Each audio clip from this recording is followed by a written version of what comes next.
Day 3 ಮಿಲಿಲ್ಲ guys. ಬೆಳಗ್ಗೆ ಎದ್ದಿದ್ದು late ಆಯಿತು, ಅದರಿಂದ ವೀಡಿಯೋ ಮಾಡೋಕ್ಕಾಗಿರಲಿಲ್ಲ. ಬೆಳಿಗ್ಗೆ ಎದ್ದಿದ್ದು ಲೇಟ್ ಆದ್ರಿಂದ ನಾಷ್ಟ ಮಾಡಿರಲಿಲ್ಲ. ನಮ್ಮನ್ನು ಫೋನ್ ಹಾಕ್ತಾ ಬಾರೋ ಟ್ಯಾಟೋ ಹಾಕ್ಸ್ಕೊಬರಕ್ಕೆ ಹೋಗೋಣ ಅಂತ. ಆಯ್ತು ಬಾರೋ ಅಂತ ನಾನು ಲಿಕ್ಕಿ ಮನು ಮೂವರು ಹೊರಟು ಗಾಡೀಲಿ. ಹೋಗೋದ್ರಲ್ಲಿ ಪೆಟ್ರೋಲ್ ಖಾಲಿ ಆಗೋಯ್ತು. ಹೋಗಿ ಬಂಕಲ್ಲಿ ಪೆಟ್ರೋಲ್ ಹಾಕ್ಸ್ಕೊಂಡು ಹೊರಟು. ಪೆಟ್ರೋಲ್ ಹಾಕ್ಸ್ಕೊಂಡು ಡೈರೆಕ್ಟು ಟ್ಯಾಟೋ ಅಂಗಡಿಗೆ ಬಂದು ಅವರು ಟ್ಯಾಟೋ ಹಾಕೋಕೆ ಮೆಜರ್ಮೆಂಟ್ ತಗೋತಿದ್ರು. ಟ್ಯಾಟೋ ಹಾಕೋ ಅಣ್ಣ ಟ್ಯಾಟೋ ಹಾಕೋಕ್ಕೆ ಸ್ಟಾರ್ಟ್ ಮಾಡಿದ್ರು. ಅವ್ನು ಟ್ಯಾಟೋ ಹಾಕ್ಸ್ಕೊಂಡು ಕೂತಿದ್ದ. ನೋಡಿ ನೀವೇ ಫೈನಲ್ ರೆಡಿ ಆಯಿತು ಟ್ಯಾಟೋ ಹಾಕಿದ್ದು. ನೀವೇ ನೋಡ್ರಿ ಯಾವ ಥರ ಬಂದಿದೆ ಟ್ಯಾಟೋ ಅಂತ. ಆ ಟ್ಯಾಟೋ ಹಾಕಿರೋ ಖುಷಿ ನಮ್ಮ ಹುಡುಗನ ಕೈಲಿ ತಡ್ಕೊಳಕ್ಕಾಯ್ತಲ್ಲ ನೋಡ್ರಿ. ಟ್ಯಾಟೋ ಎಲ್ಲ ಹಾಕ್ಸಾಯ್ತು. ಹಂಗೆ ಮೇಡ್ನಳ್ಳಿ ಜಾತ್ರೆಗೆ ಹೋಗೋಣ ಅಂದ್ಬಿಟ್ಟು ನಾನು ಮನು ಲಿಕ್ಕಿ ಮೂವರು ಗಾಡಿಲೇ ಮೇಡ್ನಳ್ಳಿ ಜಾತ್ರೆಗೆ ಹೋಯ್ತಿದ್ದು.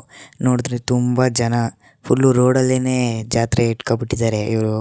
ನೋಡಿ ಎಷ್ಟು ಜನ ಇದ್ದಾರೆ ನೀವೇ, ತುಂಬ ಜನ ಜಾಸ್ತಿ. 4 ಗಂಟೆ ಆಗೋಯ್ತು. ಮನೆಗೆ ಬರೋದು ಲೇಟ್ ಆಯಿತು. ಮನೆಗೆ ಬಂದು ಕೈಕಾಲು ಮುಖ ತೊಳ್ಕೊಂಡು ನಮ್ಮ ಯಶವಂತಿಯವ್ರು ಬೋರ್ ಕೊರಿತಿದ್ರು. ಅಲ್ಲಿಗೆ ಹೋದೆ. ಇನ್ನೂ ಬೋರ್ ಕೊರೆದಿರಲಿಲ್ಲ. ಅವ್ರ ಅಮ್ಮ ಪೂಜೆ ಮಾಡ್ತಾಯಿದ್ರು.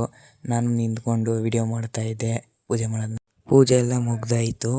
ಅವಣ್ಣ ಕೊರೆಯೋಕ್ಕೆ ಸ್ಟಾರ್ಟ್ ಮಾಡಿದ್ರು. ಕೊರೆಯೋದು ನೋಡಿ ಆ ಥರ ಕೊರಿತೈತೆ.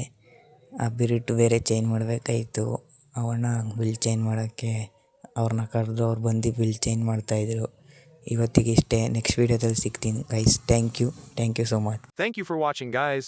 Please support me.